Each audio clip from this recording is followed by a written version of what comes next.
ラムネの瓶にはなぜビー玉が入っているの？ラムネはレモンやライムなどの味や香りがする炭酸の飲み物です。今から150年から160年前に外国から伝えられた炭酸の飲み物のレモネードが日本ではレモネからラムネと呼び方が変わってラムネという名前で呼ばれるようになりました。ラムネの瓶は少し変わった形をしています。瓶の上の方が少し細くなっています。そしてそこにビー玉が入っています。他の飲み物で瓶の中にビー玉が入っているものはありません。なぜラムネの瓶にだけビー玉が入っているのでしょうか？このビー玉は瓶の中のラムネがこぼれないように栓の役目をしています。ラムネを作るときはビー玉が入っている瓶にラムネの元のシロップと炭酸を注ぎます。そしてすぐに瓶を逆さまにします。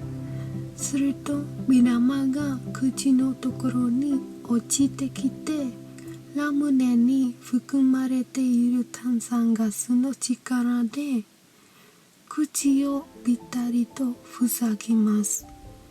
これでビー玉が栓になるのです。日本では1888年頃からイギリスの製品を真似てこのやり方が用いられるようになりました。1892年にアメリカで王冠の蓋が発明されると外国ではビー玉の栓は消えていきました。王冠の蓋の方がビー玉で栓をするよりも簡単で値段が安く炭酸が抜けないようにしっかりと栓をすることができたからです。しかし日本だけは違いました。当時日本のラムネ工場のほとんどは小さな規模でお金があんまりなかったので王冠の蓋を作る機械を買うことが難しかったのです。また買う人もラムネの瓶の独特な形、涼しそうな色、瓶の中でコロコロとなるビー玉の音などに親しみを感じていました。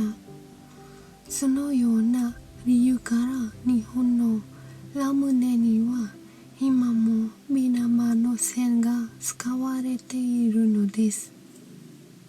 以上です。というわけでこの動画がいいと思ったらチャンネル登録、グッドボタン、コメントお待ちしております。